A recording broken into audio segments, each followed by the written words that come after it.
नमस्कार मित्रांनो, तुमच्या आवडत्या आपला रिव्ह्यूवर तुम्हा सगळ्यांचं पुन्हा एकदा मनापासून स्वागत.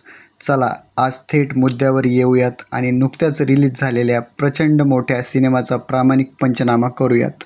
हॉलिवूडचं मोठं नाव, कोट्यवधीचं बजेट आणि DC युनिव्हर्सचा मोठा गाजावाजा. पण मित्रांनो, फुगा जितका मोठा फुगवला जातो ना, तो फुटल्यावर आवाजही तेवढाच मोठा होतो.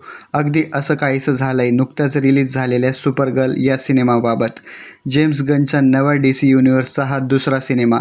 दिग्दर्शक क्रेग गिलेस्पी हा सिनेमा घेऊन येणार आणि House of the Dragon fame Milly Alcock मुख्य भूमिकेत दिसणार म्हटल्यावर जगभरातल्या चाहत्यांचे कान टवटवीत झाले होते. थिएटरच्या बाहेर तिकिटांची रांग लागतील अशी अपेक्षा होती. पण मी जेव्हा थिएटरमधून बाहेर आलो तेव्हा मनात फक्त एकच विचार आला, हे देवा, यापेक्षा घरी बसून जुन्या कॉमिक्स वाचल्या असत्या तर बरं झालं असतं. आता तुम्ही विचाराल, अरे पण नक्की गोष्ट काय आहे? तर मित्रांनो, ही आपली नेहमीची पृथ्वीवर राहणारी साधीभोळी सुपरगर्ल नाही.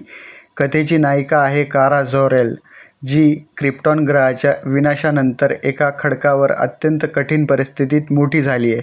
त्यामुळे ती प्रचंड चिडचिडी, उद्धट आणि नैराश्याने भरलेली दाखवली आहे. तिचा चुलत भाऊ सुपरमॅन आता स्थिरावलाय, त्यामुळे ब्रह्मांडात आपलं काय स्थान आहे या विचारात ती दारू पिऊन आणि स्पेसमध्ये भटकून वेळ घालवत असते.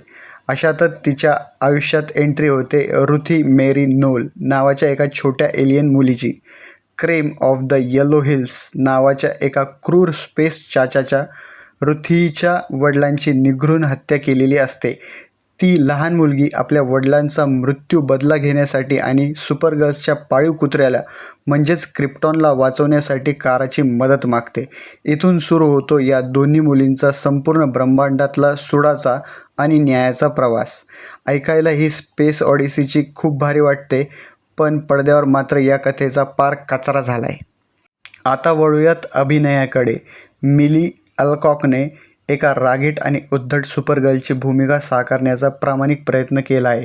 तिचे काही ॲक्शन सीन्स ठीक झालेत, पण भावनिक दृश्यांमध्ये तिची डायलॉग डिलिव्हरी आणि हावभाव अतिशय कृत्रिम आणि केविलवाणे वाटतात. विलनच्या भूमिकेत असलेला मथियास शॉन्टन, जो क्रेम बनला आहे, तो क्रूर वाटण्याऐवजी निव्वळ बाळबोध आणि हास्यास्पद दिसतो. छोट्या रुथीच्या भूमिकेत इव्ह रिडलेचा अभिनय काही ठिकाणी बरा आहे, पण सगळ्यात मोठा धक्का बसतो तो जेसन मोमोआ कडून, जो लोबोच्या भूमिकेत आहे. त्याचा स्क्रीन टाईम इतका कमी आणि त्यांचे संवाद इतके लांबलचक आणि रटाळ आहेत की त्याला पाहून आपल्याला दुःख होतं. डेव्हिड कॉरेनस्वेटचा म्हणजेच सुपरमॅनचा केमिओची एंट्री इतकी थंड आहे की थिएटरमध्ये एकानेही टाळी वाजवली नाही. मित्रांनो, दिग्दर्शक क्रेग गिलेस्पीने याआधी क्रुएल्लासारखे उत्तम सिनेमे दिलेत, पण सुपरगर्लमध्ये त्याची पकड पूर्णपणे तुटलेली दिसते. सिनेमाची गती इतकी खराब आहे की हा 1 तास 50 मिनिटांचा सिनेमा आपल्याला 4 तास असल्यासारखा वाटतो.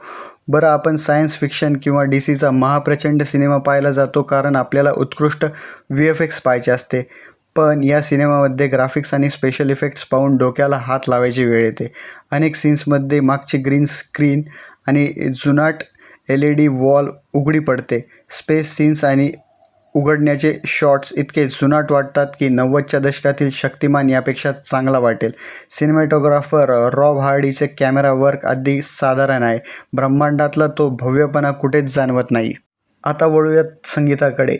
कॉर्डिया साराने या सिनेमाचं संगीत आणि पार्श्वसंगीत सांभाळलंय. एका सुपरहिरो सिनेमामध्ये बॅकग्राऊंड म्युझिक कसं असतं, अंगावर काटा आणणारं, बरोबर ना? पण इथे मात्र भलतंच घडतंय.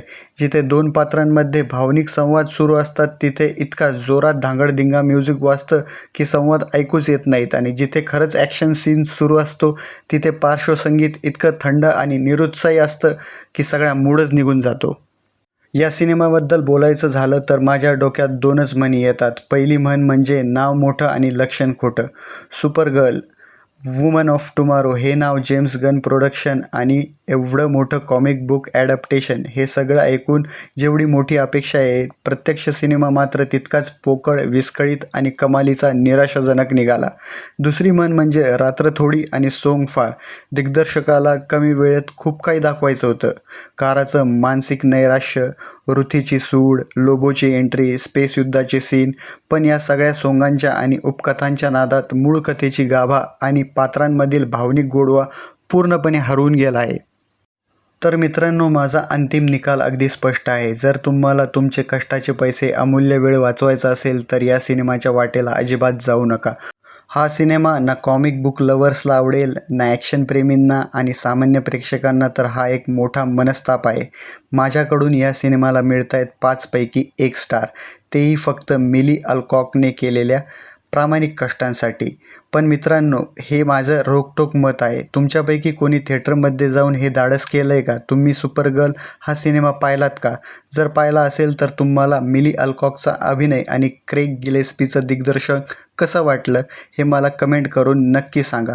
जर तुम्हाला हा प्रामाणिक आणि सडेतोड रिव्ह्यू आवडला असेल तर व्हिडिओला लाईक करा, मित्रांसोबत शेअर करा आणि आपला रिव्ह्यू या चॅनलला सबस्क्राईब करायला अजिबात विसरू नका. भेटूया पुढच्या व्हिडिओमध्ये अशाच एका नवीन सिनेमाचा पंचनामा करायला. तोपर्यंत पाहत राहा, गरमागरम चर्चा करत राहा.